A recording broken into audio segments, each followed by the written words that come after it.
अरविंदाय ओम आनंदमयी चैतन्यमयी सत्यमयी परम आमे श्री अरविंद विरचित दिव्य जीवन ग्रंथर दिव्य और अदिव्य शीर्षक विषय संपर्क में आलोचना करुथिले। आज से संपर्क में आउ अधिक किछि आलोचना करिबा।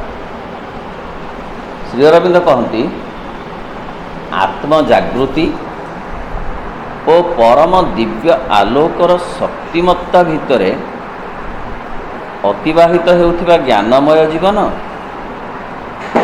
और एक अविद्याच्छन्न अज्ञानमय जीवन मध्य मूलतः जो पार्थक्य रही दिव्य जीवन और अदिव्य जीवन मध्य वस्तुतः सही पार्थक्य रही।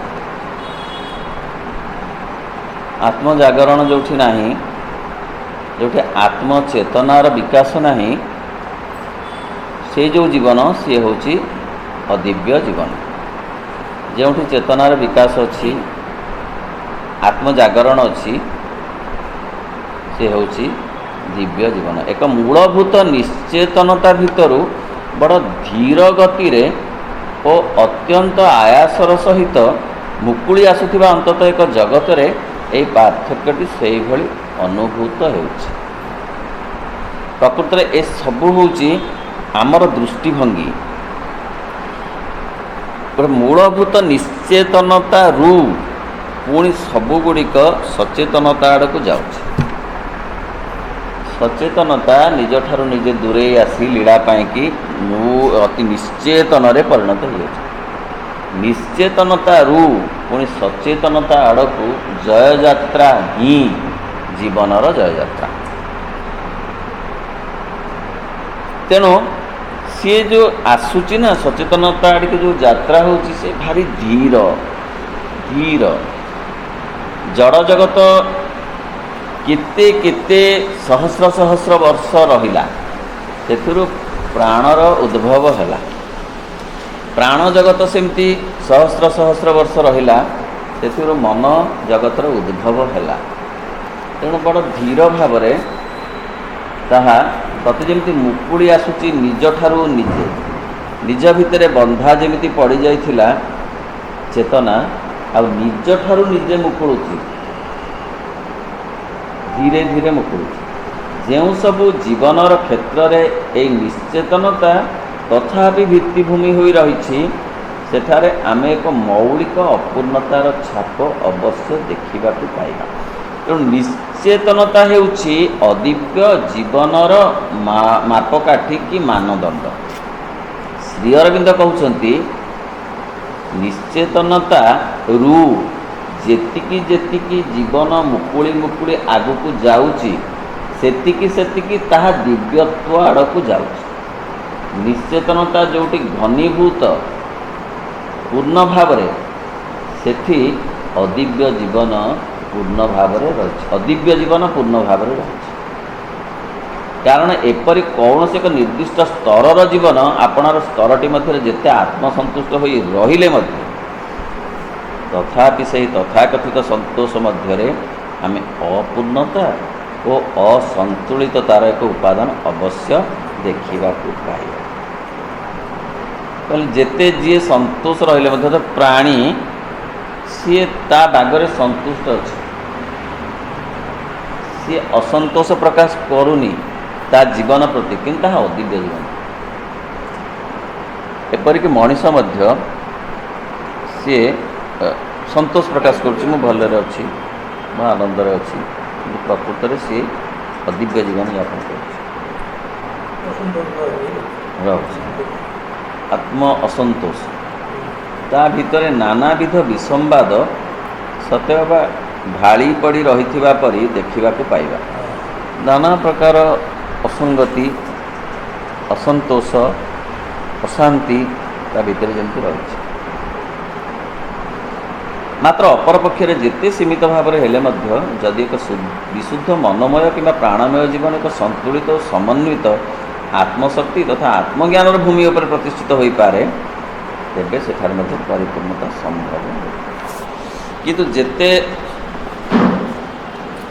सीमित भाव हेले मध्य खूब बेसी जे सुविधा सुजोग मिलिबो माने नहीं, से कहते आत्मज्ञान ही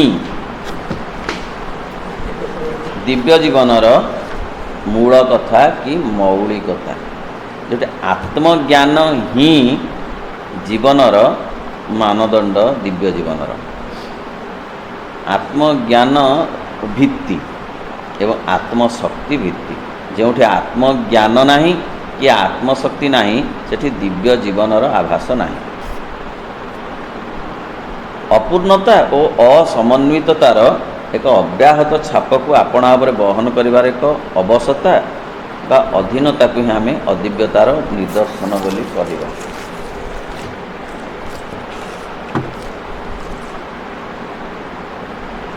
अपूर्णता और असमन्वितता, जो समन्वय नहीं जो जीवन रे अपूर्णता अच्छी ताकू ही आम अदिव्यतार निदर्शन बोली कहवा। से परे परे कहिबे जे कौन दिव्यत्वर चिन्ह श्री अरविंद भलकरी परे बुझेबे।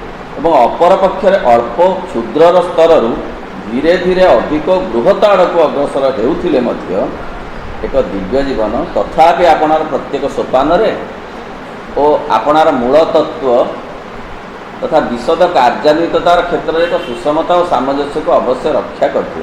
तेणु अन्य पक्षरे अल्प बा क्षुद्र धीरे धीरे अधिक अधिक आड़क जाउथिबा चेतना स्तर में हेले मध्य दिव्य जीवन तथापि आपणार प्रत्येक सोपान आपणार मूल तत्व और विशद कार्यान्विततार क्षेत्र में सुषमता सामंजस्य को अवश्य रक्षा करते। दिव्य जीवन हठात आसब नहीं, ताहा जेमती धीरे धीरे धीरे धीरे प्रकटित हो। स्वाधीनता एवं पूर्णतार स्वाभाविक विकास कराई ताहाकू सेगुड़िकर चरम शीर्ष पर्यंत अग्रसर कराई नहीं जीवाकू यह एक निश्चित और निर्भर योग्य भूमि जोगाई देता है।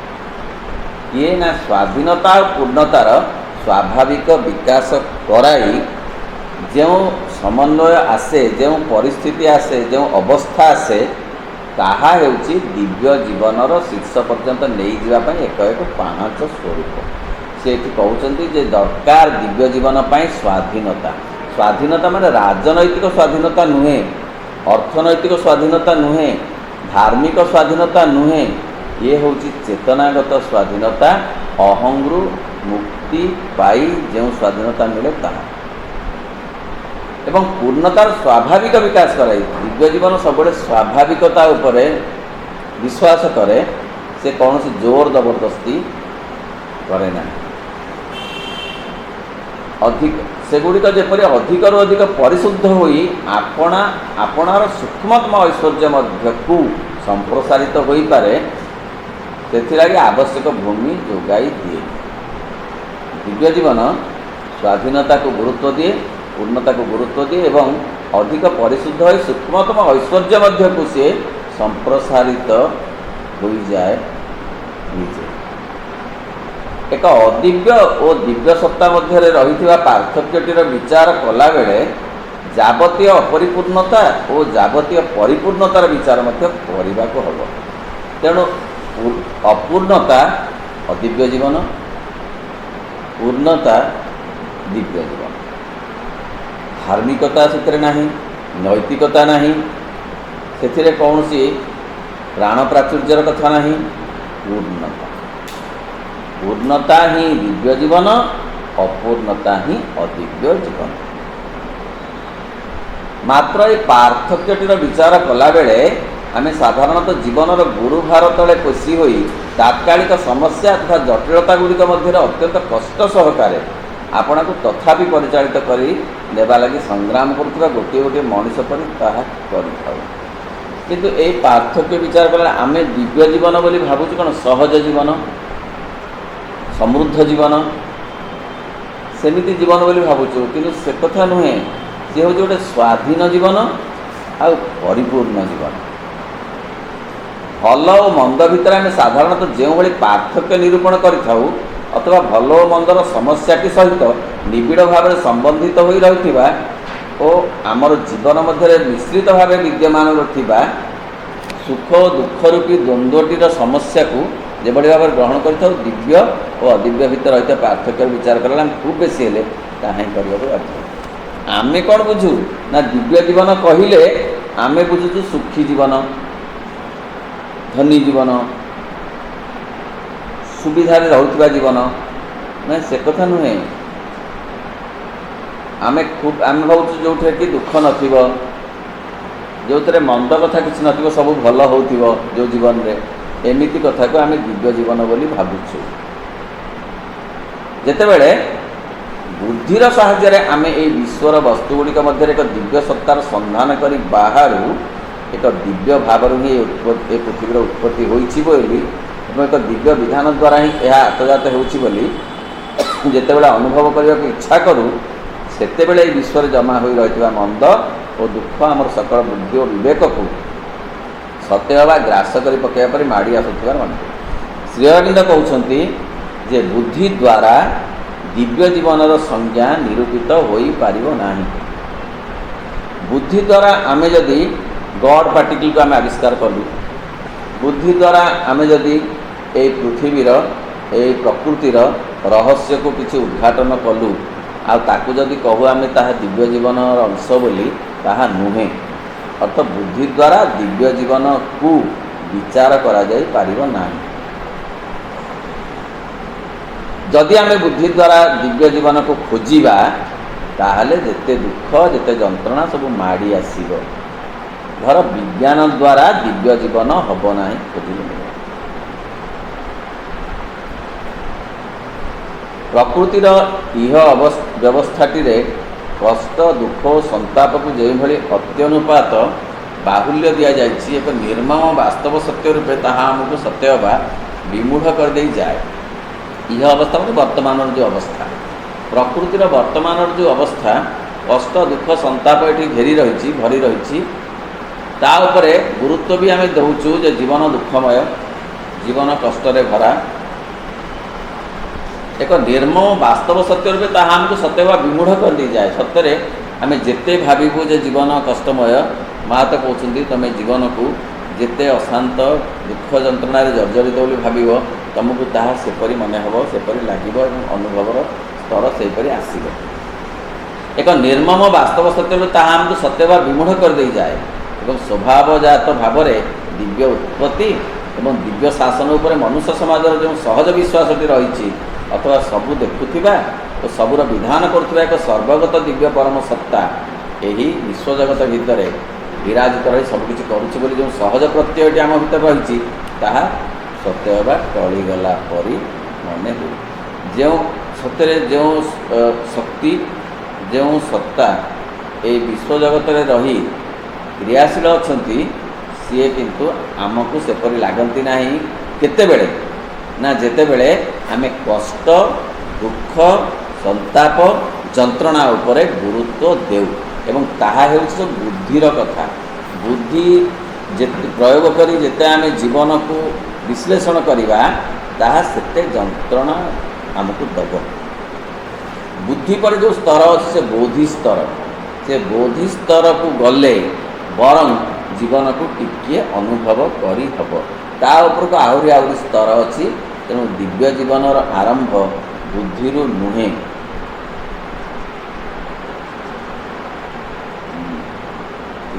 ଏହା ବ୍ୟତୀତ ରହିଥିବା ଅନ୍ୟ ସମସ୍ୟା ଗୁଡ଼ିକ ଆମେ ଆହୁରି ଅଧିକ ସହଜରେ ଅଧିକ ନିଶ୍ଚିନ୍ତ ଭାବରେ ସମାଧାନ କରିପାରିବା ପରି ମନେ କରୁ ଏବଂ ଆମ ସମାଧାନ ଗୁଡ଼ିକ ଆମକୁ ଏତେ ସହଜରେ ସକଳ ସଂଶୟରୁ ମୁକ୍ତି କରିଦେଇ ପାରୁଛନ୍ତି ବୋଲି ଏକ ଆତ୍ମପ୍ରସାଦ ଲାଭ କରୁ। ଆମେ ଭାବୁ ଆମ ନିଜ ସମସ୍ୟା ଗୁଡ଼ିକ ଆମେ ସମାଧାନ କରିଦେବୁ, ବୁଦ୍ଧି ବଳରେ ଆମେ ତାକୁ କରିପାରିବୁ। କାରଣ ମଣିଷ ହେଉଛି ଗୋଟେ ବୁଦ୍ଧି ବା ବିଚାର ସମ୍ପନ୍ନ ପ୍ରାଣୀ, ସେ କରିଦେଇପାରିବ, କିନ୍ତୁ ତାହା ହେବ ନାହିଁ। ମାତ୍ର ସମସ୍ୟା ସମାଧାନର ଏହି ମାନଟିକୁ ଆମେ କଦାପି ଯଥେଷ୍ଟ ବ୍ୟାପକ ତଥା ସମଗ୍ର ବୋଲି କହିପାରିବା ନାହିଁ। ସମସ୍ୟା ସେଇଠି ନାହିଁ। ସମସ୍ୟା ବୁଦ୍ଧି ବଳରେ ଯଦି ଜଣେ ଗରିବ ଲୋକ ଧନୀ ହୋଇଗଲା, ବୁଦ୍ଧି ବଳରେ ସେ ଯଦି କୌଣସି କ୍ଷମତାକୁ ଅଧିକାର କରିନେଲା, ସେ ଦିବ୍ୟ ଜୀବନ ପାଇନି, ତାହା ଦିବ୍ୟ ଜୀବନ ନୁହେଁ। समस्या समाधान यही मानटी को आम कदापि यथेष्ट व्यापक कि समग्र बोली कहीपर। जीवन को दिव्य जीवन रे रूपायित करने आम आस जन्म नुह लक्ष्य कौन लक्ष्य आम कौन लक्ष्य हूँ दिव्य जीवन लाभ बुद्धि बल नुह से लिखे पछरे चैत्य सत्तार आविष्कार एक कारण एक व्यापकतर दृष्टि दे अवलोकन कला बेले यही संसार मंद कष्ट और संताप गुड़ाक जागतिक एक विशिष्ट व्यापार हिसाब से आम आखि जल जल हो देखा सत मात्र से केवल ताहाक ही आम जावतीय दोष कि अभाव बोली कदापि कहवा ना प्रकृत में अभाव सेठी नाही आमर दुख जंत्रणा ए भितरे प्रकृत में अभाव नाही अभाव अच्छी आम चेतनार अभाव चेतनार अपूर्णता ही जीवनर अपूर्णता दुख आसी बोली जीवन जे अपूर्ण होता नुहे जदि समस्त सुख ढाली दिज्व समस्त सुख टिके भी दुख रहा जीवन में तेबे मध्य जो जीवन से जीवन दिव्य जीवन नुहे ताहाक ही जावतीय समस्यार मूल बोली कहवा तो प्रश्न उठिब ना तेणु आमर जेते समस्या अच्छी जीवन में तार मूल जमा ए दुख जंत्रणा संताप नुहे क्राइसिस ऑफ कॉन्शियसनेस चेतनार संकट चेतनार समस्या ही असल समस्या बंद एवं दुख केवल ये दुईटी अभाव ही विश्व जगतर जावतीय अपूर्णता आदौ उत्पन्न होना क्या आम दृष्टि जहाँ दुख ताहा जे दुख बोली ताहा सार्वजनीन दुखता कहब नहीं ताहा मध्य सुखर अन्यतम कारण हो पारे ताहा गोटे आपेक्षिक शब्द दुख जंत्रणा गुड़ाक आपेक्षिक शब्द एगुड़िक जावतीय समस्यार मूल नुहे आम समस्या से नुहे आम समस्या होची चेतनार समस्या मंद हेले भल और सुख आम आध्यात्मिक कि भौतिक जीवन स्खलन टी जदि आदौ स्खलन बोली कह जाए एवं मंद और दुख उपर विजय लाभ करिबारे आमर प्रकृति जदि प्रकृति में विफल होइछि बोली भी कह जाए तेरे जागतिक सकल अपूर्णतार कारण स्वरूप ये स्खलन और विफलता ठारू एठार आहरी अधिक किसी अवश्य नहीं पारे ये भलटा मंद हो जाइछि बा काली ए कथाटा भल थिला आज मंद हो गला अतीत मोर भल थिला वर्तमानटा मंद हो जाइछि अतीत आनंद थिला वर्तमान जंत्रणा अच्छी तेणु सब जंत्रणा गुड़ाक जब आनंद परिणत हो जंत्रणा गुड़ाक चलीज ताहले जीवन दिव्य जीवन हो ना हेनी एक कथा सत्य जे आम नैतिक सुखकामी जीवन तर्पण विधि में अनेक दोष त्रुटि रही हाँ ठीक अच्छी कहना आमर नैतिकता नहीं ता बाट दे अनैतिकता बाट दे अनेक दुख जंत्रणा आसूची तेबे जदि जड़े नैतिक होइजिव नैतिकता परिपूर्ण भाव में जीवन में रखिब आउ ताकू जदि अनैतिकता जनित दुख आउ न पड़िब ताहले जो जीवन हम से मध्य दिव्य जीवन नुहे तामाने दिव्य जीवन नैतिक जीवन नुहे संपूर्ण भाव में जड़े नीति को मानि चलुथिब से पूरा नीति की मानि चलुथिब जो जो जो धर्म जो संस्कृति रे जो नीति अच्छी से अमुक दिन अमुक खाइबी समुक बाटे गला बेलू बाँ पटे निश्वास नेले हेनी समुक आज मंगल राति बुध पाती आ गुरुवार जमार कौन सी खर्च करार नहीं एपटिकी गाड़ी भी तेल पकड़ ना कहना लक्ष्मी एकाथरे पलैबे आसबे तेणु यही जो विचार ना ये पूर्ण नैतिक नैतिक एकदम संपूर्ण तेज भी ताहा दिव्य जीवन हेनी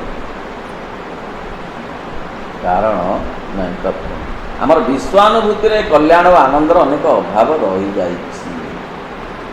जामर ये नैतिकता यथेष्ट नुहे आमर विश्व अनुभूति नहीं। अच्छा विश्व जीवन सहित आमर संपर्क नहीं। आमे आउ मनीषर कष्ट निज देहरे निज प्राण रे कष्ट होला बेले अनुभव कलुनी कि करना हो। प्राणी कथा तो केते दूर, प्राणी टे छटपट होची कष्ट आमे कौन से सहित एकात्म हो पारुछु हेलुनी। मनीषर आउ जन कष्ट होची आमे कौन केबे भाविछु। कष्ट आमको समान अनुभव होची होनी। तेणु ये कहते विश्वानुभूति कल्याण आनंद अनेक भाव रही जाइए। ना आम भितर अच्छी विश्व कल्याण कामना, ना आम भितर अच्छी विश्व अनुभूति। जो माने से स्तर को जाइछंती श्रीरामकृष्णकर थिला विश्व अनुभूति, माँ शारदा देवींकर थिला विश्व अनुभूति। से विश्व में जहाँ घटुची तार से अनुभवटा तांको देहरे भी घटुला, से भी बुझीपारे कष्ट।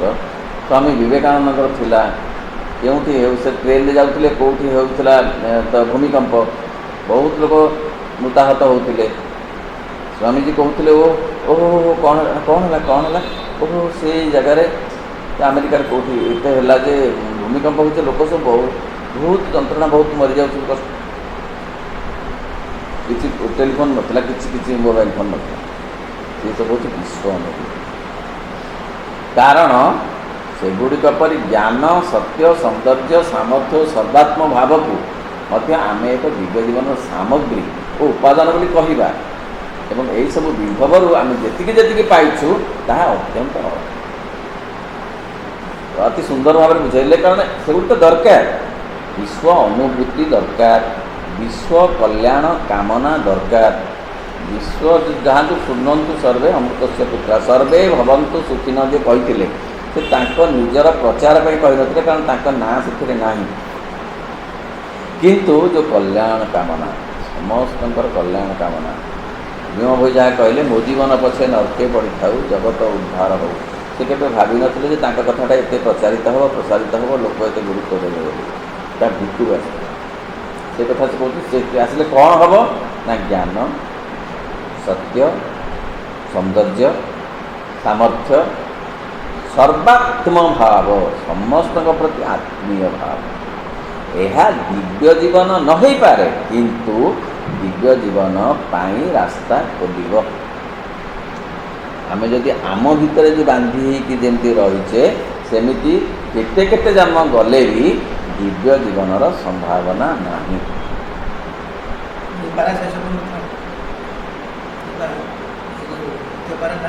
हाँ ना एथर 7टाରୁ 8ଟା करवा कहीं खरादिन तो रास्ता भी भिड़ होसला बेलू 7टाରୁ 8ଟା 6:30 आरंभ कर 7ରୁ 8 कर रास्ता भिड़ हो जून मास हम खरा दिन सरी न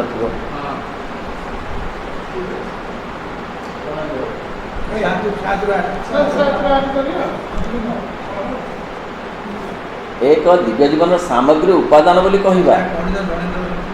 यही सब विभव आम जी पाइछु ताहा अत्यंत अल्प। कौन सत्य सौंदर्य ज्ञान अत्यंत कुंठित, अथच एगुड़िकर चरम पर्यायर एगुड़िक परम दिव्य स्वभाव गोटे सामर्थ्य। ये गोटे गोटे सामर्थ्य दिव्य जीवन बा जीवन को दिव्य करने गोटे गोटे सामर्थ्य।